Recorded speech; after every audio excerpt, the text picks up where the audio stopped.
Christine. Thank you. A pleasure to be here, and many congratulations and thanks to Chancellor Stupa and to Doug for getting an incredible array of the history of the internet and technology and text in the room with Ted and Marlene. Let me use what time that I have to give a bit of different history and bringing some of Ted's contributions together. Ted and I shared an office at the Oxford Internet Institute for the entire academic year of 2004-2005. And Ted was working on Zigzag, and I was working on this book on scholarship in the digital age and starting to think about data. And that was a very special year. This is our office, and mine faced over there on the other side, and we were looking out over the Ashmolean Museum and the Martyrs Monument. I mean, it really was just an incredible time to be there together. And of course, quite the honor for me, having met Ted a couple of times and having come up through math and computing. And I got my PhD at Stanford in the early 1980s, and Doug Engelbart was a good friend of Bill Paisley, my advisor, and he was in our classes. And then I was doing early HyperCard work, trying to build user interfaces and catalogs for children and science. And Alan Kay gave us computers in the Apple Library of Tomorrow. And Rob Axe and I were instrumental in getting the first joint conference on digital libraries started. Really just a bunch of people together. And actually Dick Heiser and I were part of getting CPSR, the Computer Professionals for Social Responsibility, started in Los Angeles as well. So all kinds of people coming together in this room because of Ted to bring us together. Now, I love this particular picture of Ted, and he did too because he put it on the back of Geeks Bearing Gifts. I have a lot of credits, but I've never gotten a photo credit before. Okay, so he gave me a photo credit on the back of the book for that. But this is how Ted looked most of the time, still looks most of the time, draped in data collection devices. Okay.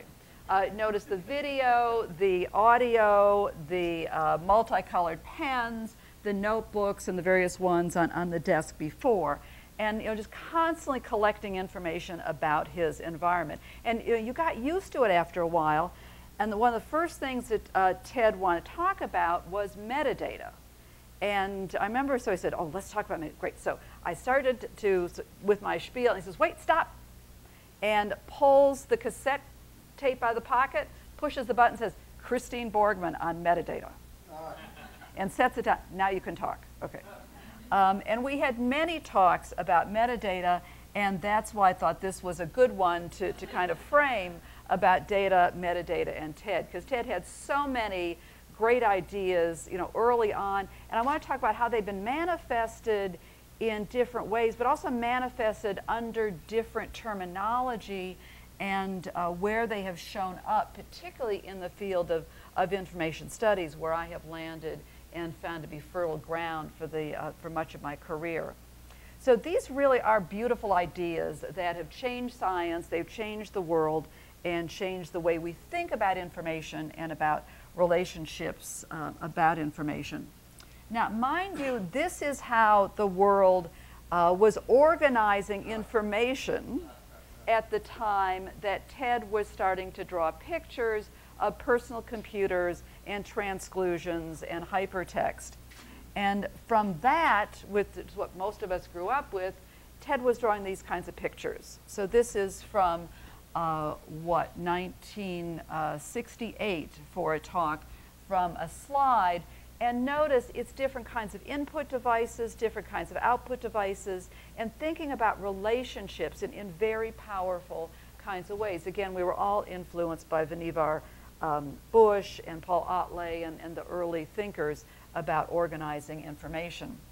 So while he was looking at those things, what I've been doing and what I was beginning to do in depth that first round at Oxford was look at how the nature of science and the nature of scholarship was shifting as being very much about text and relationships between texts to thinking about data and relationships amongst data. And that's the work that I've been doing in the time since, is looking at the social and technical and policy issues around these relationships of data. Now, again, coming from Bush and Otley and others as very influential ideas, Ted recognized that a document might look like something that stands alone, but in fact, it's always something that is deeply connected intellectually. And those links may not be within the four corners of the document, as we say. They reference other works, they have a context, they have authors, they have indexers, they have bibliographic references, and they have all kinds of implicit references. And as he said, you don't see the links, but the links have been there all along. And that's why we started talking about metadata. Now, metadata is, in the most simplest form, we say metadata is data about data. Okay? Doesn't tell you much. And we've also got entire taxonomies of metadata. It can be a simple concept. It can be a very large one in the field of information libraries and archives. This is a definition that's widely cited from the National Information Standards Organization and just has a couple of subparts: descriptive, structural, administrative.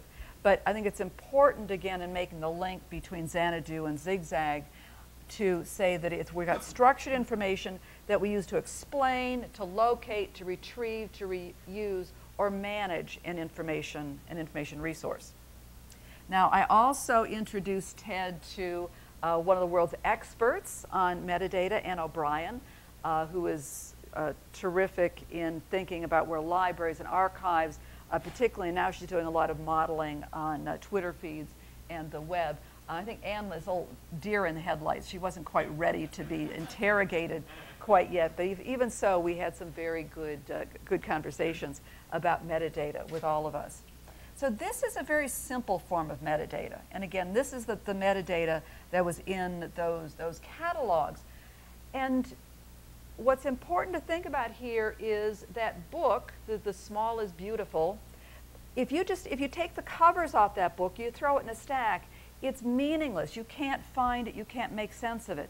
The metadata that the library world has historically put around things lets you find the material by all of these different things, to reorder it, to embed it, and this doesn't even begin to have the subject. This is only what we call descriptive metadata here. Metadata can be also simple. These Croatian students pointing to the research library. You can't put signs on a 700-year-old stone building, but you can have students create the metadata and be the ones that point to it, and that turns out to be very, very helpful. Not a lot of signs in English. Or you can have signs like this from Oxford, which is a very bad classification as well as a very bad sign.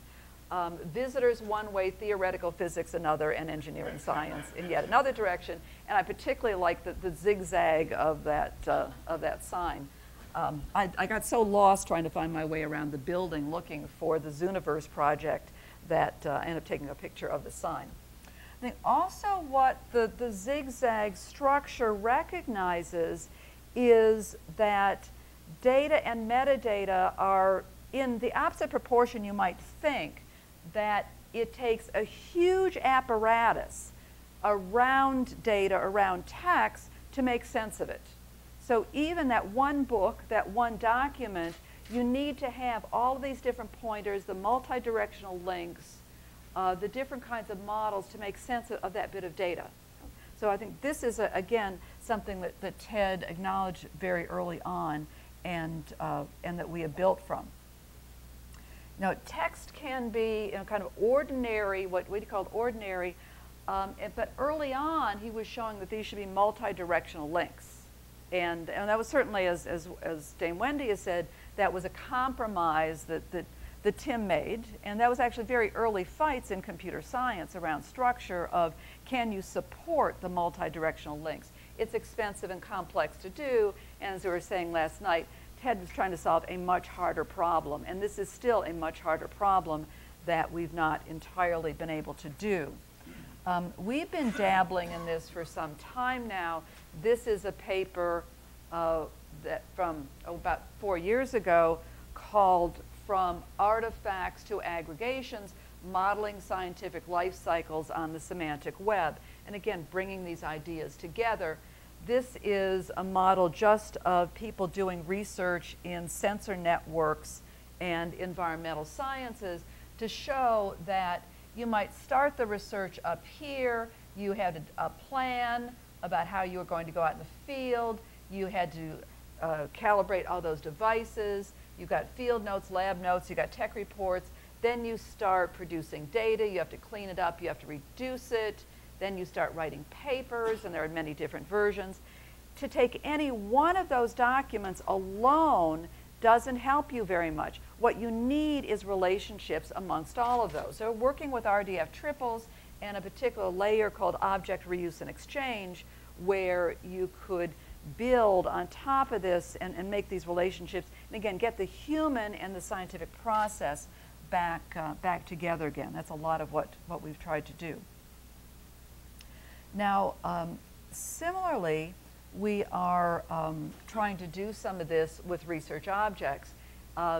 Dave DeRohr and Carol Goebel, again, another intersection amongst all of this, are working in this area. Notice that looks a whole lot like zigzag up here. And it's a much prettier diagram than what we did in that last journal article. This has only been up for about the last month or so, by the way.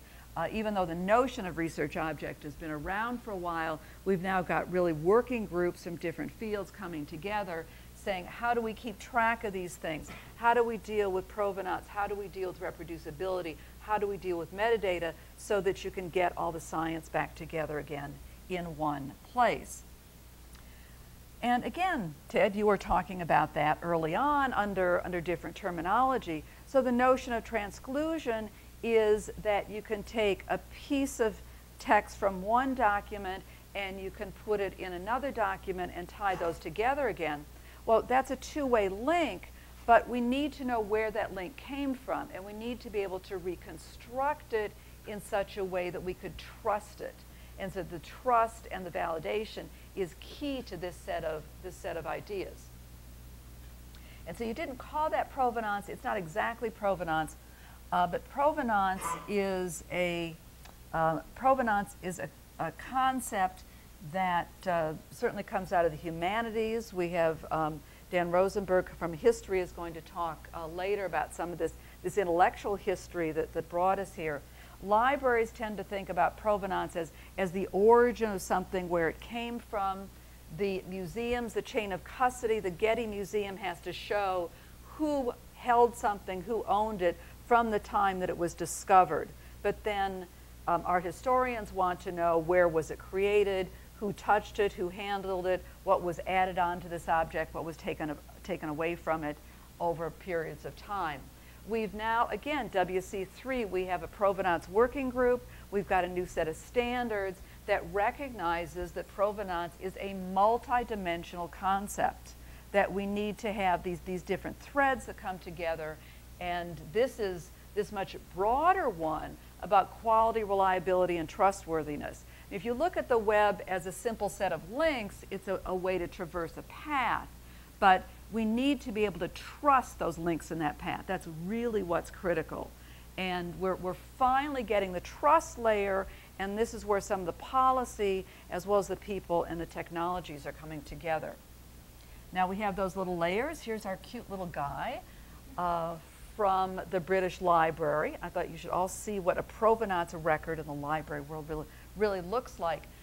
So it says, the owl is mobbed by smaller birds, and we think this came from Salisbury around 1230 or 1240. There's a caption and then a source identifier, but it tells you that this came from a larger book and what page we think it came from. So in a sense, this is a transclusion. It's a way of building that relationship, something small, and where it fit in that larger piece. We are similarly concerned about the identity and the persistence of digital objects, and these links and relationships should look very familiar. And Ted was thinking about how you get back to them so that you can reuse them. we have digital object identifiers, we have different kinds of namespaces, we have ways of adding to these things. And in the data world, we're concerned about recognizing that some things really are permanent, and the URLs break. And the breaking of them, the tying to a physical machine, has been a problem from the start, which is why we started to move into some of these more stable kinds of namespaces. Some of them might need to live for 5 years. Some of them might be scratch spaces. It's just a working document, pull the pieces together. But we're finally, I think, making some progress on these other sets. The last one of these that I want to talk about for just a minute or two is this notion of pluralism. And this one, I think, has probably consumed much of the current science policy in the US, in Britain, in Europe, in Australia, and elsewhere. This is from Literary Machines, and this just cute little drawing here. Anyone may revise anything harmlessly. Okay? That's a very, very powerful idea. I mean, we've got the Hippocratic Oath, first do no harm. That would be a good way to think about documents in the beginning. But then notice that what we need up here at the top, you need to tune the system and think about the arrangements and the pricing between the users. And you want eternal revision. There is no final word. There can be no final version, no last thought, always a new view, a new idea, a new reinterpretation. Take a giant step back. Think about open access publishing. Think about open policies for data, data management plans. This is what is changing scholarship around the world right now, that says that as scholars publish their work, they're expected to put it into journals that will allow anyone to read it for free. They need to be able to put it in things like university archives. Where was the first really big open access archive? ePrints at Southampton. Yeah, again, these, the same set of ideas has come together, and here we are. And the open access movement, the open access to publications, the open access to data, the whole argument is around reuse, repurposing, and to let others come and find things, have new ideas about them, and someone should be able to reuse something from someone they never knew, never heard of, for a purpose they never imagined. So this is, this is where we've been trying to go, but now we've got social policy behind some of this. And we're building models like this of thinking about that reuse and all the different layers that are involved. So the layers are around the identity, the persistence, the discoverability, about building those relationships, some of the intellectual property ideas that Ted was pioneering in, those have come together in today's discussions. So we are indeed, Ted, reimagining this library. We're not there yet. It will take a long time. We've been trying to have universal bibliographic control since the days of Alexandria, when seriously, when the ships would pull into port, the owners of the port would take every book off them and copy them, and the ship could not leave the port until those books were copied. This is a very, very old idea about getting universal bibliographic control and universal documentation. So it goes back even farther than these early days, and Paul Ottley and the Mundaneum in early 20th century. So we've been trying to reimagine it, but I think we're coming closer. And indeed, everything is deeply intertwingled, as you have told us, and it's influenced my career and my thinking very deeply. So congratulations, Ted.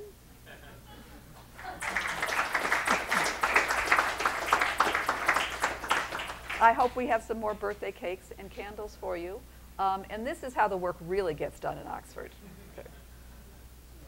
With that wonderful picnic that we had, and ways to bring together ideas. So I'll throw up a couple more. Okay. That was on the Fritillary Sunday. The Fritillaries that we went out to Duckworth, I believe it was, trying to find fritillaries which turned out to be about this big. And there. So I've tried to leave time for some questions. Ted gets the first question. No. Okay, you're happy? Oh, all right. Okay, good. If Ted's happy, I'm happy. Okay. Okay. Other questions? Both the previous talk and this talk show a world. You know, I'm not a computer scientist. I'm just a user, obviously, of what you guys have designed. But shows a world that is so different from the world that exists outside the internet. Shows a world of democratic equalization. You know, I'm thinking about Wikipedia, in which people work for free to put together products that are actually very high quality in many cases. And I wonder, and you show something that is, you know, this deep intertwingledness that is really the breaking down of disciplinary barriers. You showed a very beautiful picture before when you talk about science of the web, in which really everything comes together. And this is so different and so against everything that we actually have in every day. I'm a professor of math, my friend is a professor of physics, somebody else is a professor of biology. How long, my question is, how long will it take for this idea to go outside and really impact society in the things that we do on a daily basis? The chancellors are here to ask big questions, right? We've certainly painted, you know, a simpler picture than life really is. The efforts to describe mathematics effectively work well within a language of mathematics that often does not work so well within the language of physics, within the language of astronomy, within the language of chemistry, within biochemistry. And we actually have big silos between these. So part of what we're trying to do is recognize you're going to have some silos in specialized language if you're going to have communities to develop and be able to move quickly and respond quickly within their own little worlds, and yet rise up and have the cross-cutting at the same time. And that the cross-cutting is really the hardest part, because what librarians and archivists try to do is to organize knowledge in such a way that people can find it much, much later for purposes never imagined. So how do you describe something in 2014 terms for a user who has not yet been born? And that's the classic problem. And it's one that's it's a problem of intellectual history. And it's, I mean, when Linnaeus came along and started reorganizing the world, the organization before it got dropped off, and it's very hard to get back to again. So I think in all of these organization systems, we need to recognize the kinds of trade-offs that we're making, but at the same time, recognize that we have many kinds of users, and that's also why we've got some, you know, the metadata is the bottom of the iceberg. Is if you're really going to make it accessible to large numbers of people, you have to invest in that other part of the iceberg, and that's very expensive. We have questions of sustainability of libraries and archives, the kinds of, how much universities are going to invest, how much government funding agencies are going to invest. But if we don't invest now in describing that knowledge in ways that everybody can use it, particularly the digital information, it's not going to be here tomorrow for everybody else to get back to. Can I just say something to add to Christine's?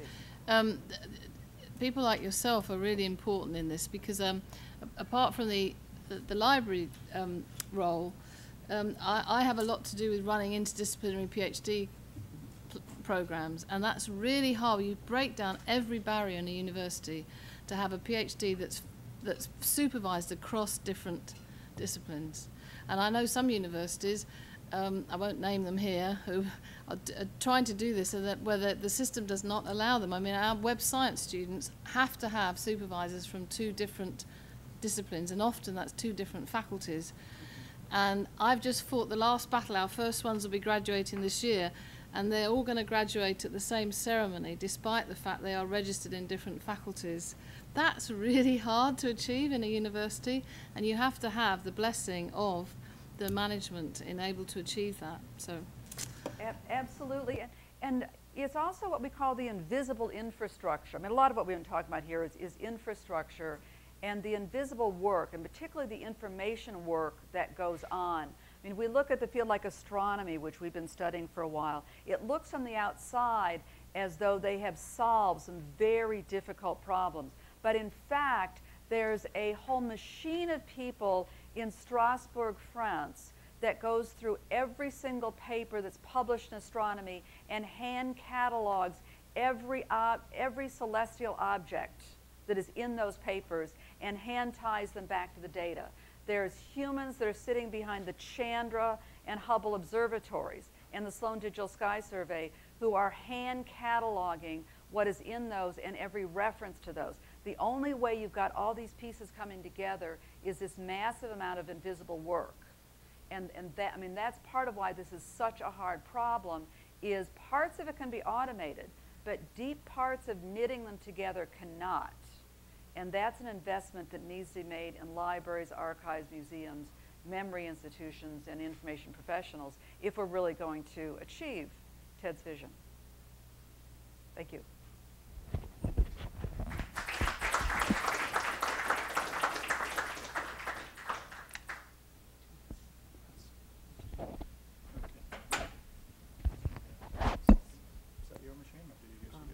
This is mine, but I'll just leave it.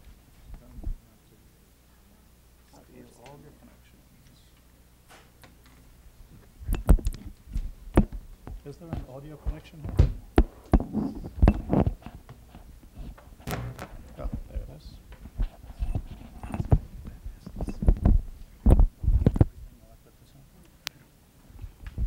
It's 9 a.m.